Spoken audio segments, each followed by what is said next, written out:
Véronica, aux états de d'action, je vais faire bref parce que je pense qu'on est tard. Je voulais juste faire un commentaire sur ce que tu as dit, Willy. Je suis tout à fait d'accord avec toi sur le tournant et sur les changements, etc. Par contre, j'ai une nuance à apporter sur ce que tu as dit sur l'estime de soi, parce que je trouve que c'est une solution toujours un peu facile, dans le sens que, quelque part, la réalité aussi des homos qui ont des relations sexuelles aujourd'hui dans le Marais, mais pas que dans le Marais, c'est qu'ils ont simplement beaucoup plus de chances de rencontrer le virus.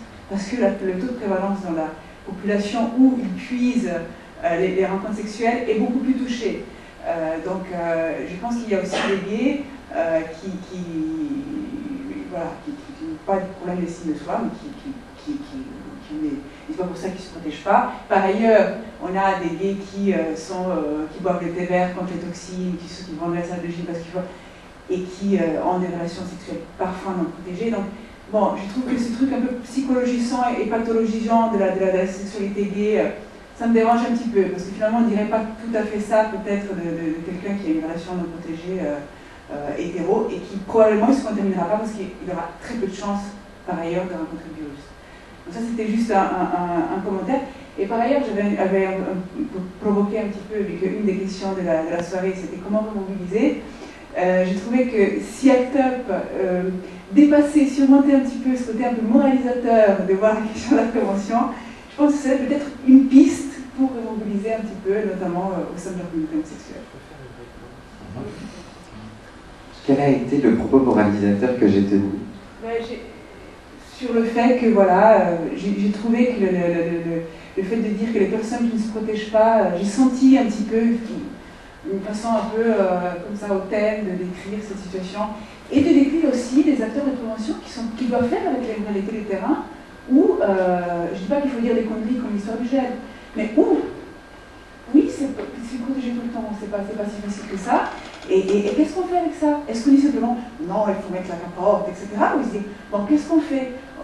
Comme proposé, c'est pas une morale, ça, c'est pas moralisateur, c'est plus une conviction de combat. Non, moi je trouve que c'est une conviction de combat, mais après il y a aussi une réalité de terrain, il sait aussi discuter et être aussi un peu pragmatique, et je trouve que pour moi c'est être moralisateur de dire que finalement si on ne se protège pas, c'est un échec. Si on ne met pas la capote, c'est un échec. Bon, voilà, on est tous très contradictoires. La sexualité, comme tu disais, c'est quelque chose de très irrationnel. Bon, c'est un peu plus compliqué que ça, et je suis tellement d'accord avec Louis Rosamond, comme il dit, la libération que ça a été pour des personnes séropositives, de savoir qu'ils étaient moins contaminants. C'est-à-dire, qu'est-ce qui se joue dans ces moments-là? Comment nous, on peut dire, voilà, il faut mettre la capote, il faut mettre la capote. Bon, pour moi, c'est très complexe. Et je trouve qu'aujourd'hui, il faudrait pouvoir saisir les opportunités qui nous donnent la science, qui nous donnent la recherche. Ce qui ne signifie pas du tout, parce que quand on dit que quand même, les homos se protègent beaucoup et mettent beaucoup la capote, il faut le rappeler, donc c'est quand même quelque chose de génial. Et je pense que personne ne veut se départir de ça. Mais simplement sur le discours qui est porté sur ce que c'est la prévention, je pense qu'il faudrait sortir un petit peu d'un certain, moi je le considère comme moralisme. Et je trouve que ça fait du tort à Acteur, association que par ailleurs j'aime beaucoup, et dans laquelle j'ai des personnes que j'aime beaucoup, comme notamment Hugues Fischer et Christophe Marté, avec qui j'ai eu la chance de travailler, et avec qui je pense qu'on est d'accord sur plein de choses.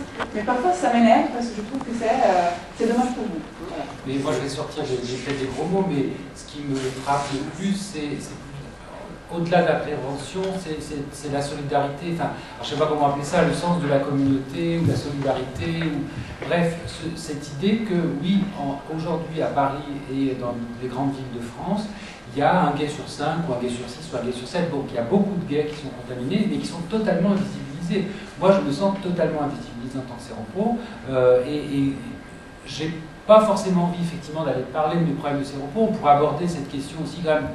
Ok, il y a des traitements, mais moi j'aimerais quand même qu'on propose des traitements qui sont plus faciles à prendre, même s'ils le sont plus, moins souvent, me dire que j'ai pas quand même toujours cette épée de Damoclès. Vous imaginez quand même que j'arrête mes traitements 1 semaine, 2 semaines, 3 semaines, je ne sais pas trop ce qui peut se passer.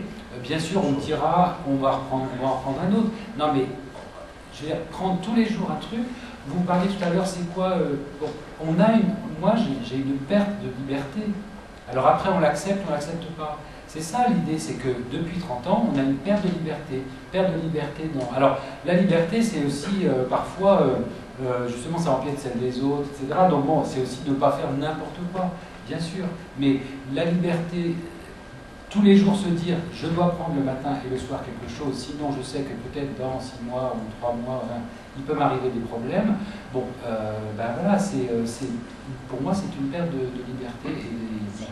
Mais ce que je veux dire c'est ça, c'est qu'il y a quand même un vrai manque de solidarité, il y a un vrai manque de visibilité de la séroposité dans le Marais et à Paris, et c'est dramatique. Il y a encore, mais oui, il y a encore quelques mois ou quelques années, il y avait par exemple ce centre au-dessous du volcan, cette galerie en plein dans le Marais, rue Sainte-Croix, où ACT UP, Aide et d'autres faisaient le samedi des permanences, discuter avec des gens. Moi j'ai eu des moments extrêmement importants de discussion, etc. Parce que évidemment ça passe pas que par les flyers. Et aujourd'hui on voit plus d'équipe de prévention, on voit plus de discussion vraiment. C'est abandonné, le café séropositif, lunettes rouges a disparu. Enfin, il y a plein de choses comme ça qui font que je pense que les priorités ne sont pas là où elles devraient être. Et je pense que, y compris toutes les associations, pas que elles, mais ACT UP et d'autres, je pense que les priorités ne sont pas là où elles devraient être. Parce que, voilà, il y a des choses qu'on fait et qui, à mon avis, ne sont pas prioritaires par rapport à une question qui est celle de cette énorme épidémie chez les gays, quoi, qui pour moi, enfin, après, bien sûr, chacun a ses priorités. Pour moi, je pense que c'est de gros échecs. Et on parlait des campagnes, c'est pareil. Qu'est-ce que c'est que ces grosses réunions qui n'arrêtent pas, etc., à l'INPES, et on oublie qu'on discute des mois sur les campagnes. Non, il y a des urgences, et il y a je pense qu'il y a une radicalité à récupérer ou à avoir à nouveau. Vous disiez que vous n'étiez pas satisfait, je ne suis pas satisfait non plus.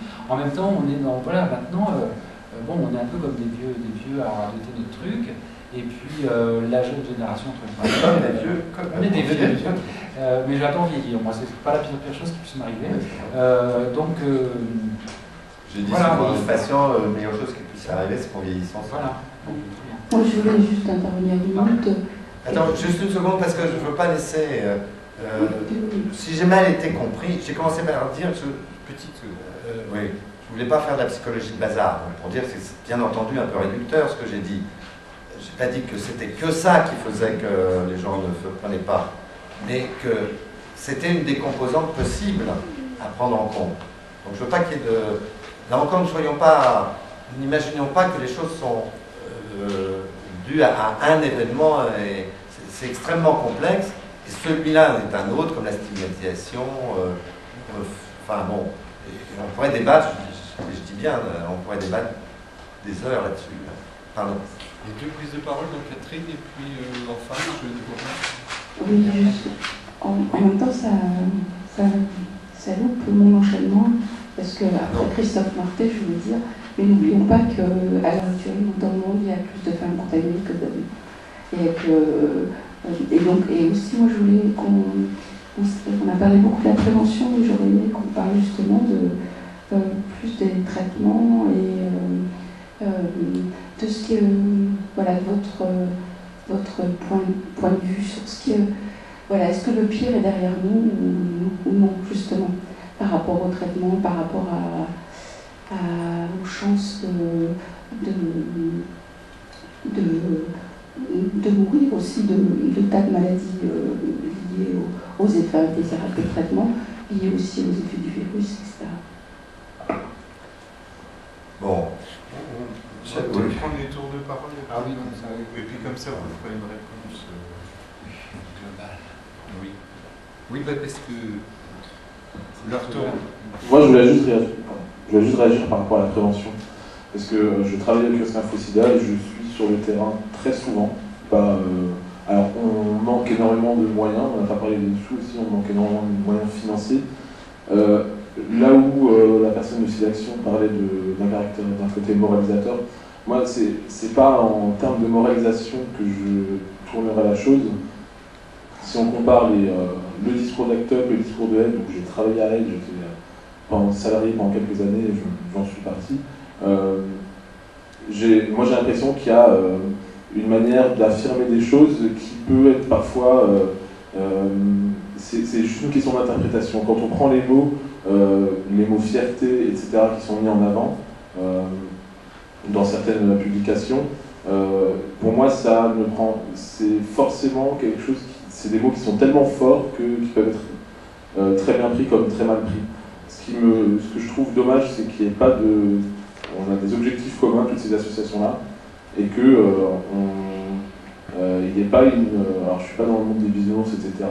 Je sais que les associations se réunissent dans certains cercles, etc. Et je trouve que on ne donne pas comme image, en tout cas au grand public, qu'on va dans le même sens. C'est vraiment le constat que je fais. Et un autre constat... Il y a un TRT5 et le PRP5 a échoué. Je parle vraiment juste de l'image ce qu'on voit comme image. Tout ce qui s'est fait je suis pas dans sur les traitements, l'accès au traitement et tout ça, il y a eu un TRT5 qui a été très productif. Le PRP5, il y a eu une tentative il y a 2 ans et j'ai pas l'impression qu'elle ait abouti à quoi que ce soit. Hein. Donc il reste du dissensus. Et sinon, concernant le public aussi qu'on veut toucher, je pense que là où il y a un gros défaut, c'est par rapport par exemple au public jeune dont tu parlais tout à l'heure, c'est qu'on n'intègre pas assez dans nos communications que vivre son homosexualité aujourd'hui, c'est pas la même chose qu'il y a quelques années. Il y a parfois, je trouve que dans notre discours, quelles que soient les associations, on peut avoir un côté, du coup, pas moralisateur, mais paternaliste, parce qu'on est passé par des choses. Moi, j'ai que 29 ans, je ne me considère pas comme un des plus anciens, mais quand je suis sur le terrain et que je touche des personnes qui ont 20 ans, forcément, on n'a pas le même vécu. À un moment, il y a des différences qui sont super difficiles à appréhender, et dans le discours, je pense qu'on peut facilement, sans le vouloir, avoir ce côté paternaliste. On veut prévenir, et forcément il faut le dire, il y a des urgences, il y a des choses qui sont pas chouettes à entendre, mais dans la manière de le dire, ben forcément, alors que ça part forcément d'une bonne volonté, ben, ça passe pas. Et c'est du coup la mobilisation des jeunes, parce que je pense qu'il faut axer là-dessus. Qu'est-ce que les jeunes, la vision du sida et de la surpositivité par les jeunes aujourd'hui, je suis pas sûr qu'on l'entende assez. Surtout. Je vais pas laisser Catherine sans réponse quand même. Essayez d'être le plus concis possible parce qu'effectivement il est tard. Dernière prise de parole. Non, je ne sais pas si c'est dernière prise de parole, c'était pour effectivement insister sur les questions de Catherine et aussi pour simplement signaler, là encore pour les questions de prévention, mais c'est aussi un peu plus général sur la question de la recherche après et de la situation où on en est, c'est que effectivement, ce que vous avez dit, oui, Rosenbaum, ce que tu as dit, Véronica, c'est pas ce qu'il y a dans le rapport du CNS, et c'est caricaturer la position d'ACT UP telle qu'elle a été prononcée par Jonas. Si on doit aussi tirer des leçons des dernières années d'activisme, c'est aussi de tirer les leçons du débat, en impasse entre aide et ACT UP, et d'arrêter aussi un petit peu de s'opposer les trucs de moralisateurs, etc. Par exemple, nous dire constamment tous les gens ne se protégeront pas, ils ne mettront pas le préservatif, c'est comme vous allez fumer dehors. Moi je vous réponds, dans ce cas-là, est-ce que vous accepteriez que les associations qui font la lutte contre le tabagisme nous disent que maintenant, parce que les gens vont continuer à fumer, il faut maintenant fumer du light, parce que ça serait moins grave, ça serait exactement la même chose au niveau santé. Le problème que nous, ACT UP, on soulève, il est politique. Où est la position forte en matière de préservatif, de promotion de préservatif? Elle est nulle part pour l'instant, il n'y a que nous qui la tenons. C'est juste ça, si on appelle ça moralisateur, on n'est pas dans du face-à-face. Il y a un truc d'impasse dans le dialogue là-dessus, où on mélange les discours que l'on doit tenir en face-à-face à des personnes qui sont en rupture, en impasse là-dessus, et un discours politique de fond. C'est pas là où on est, c'est pas là où on est le faire, mais que vraiment, on est ça en tête, quoi. Et rien dans ce qu'a dit Jonas ne permet de faire le truc. On parle de campagne, on parle de messages forts à faire là-dessus.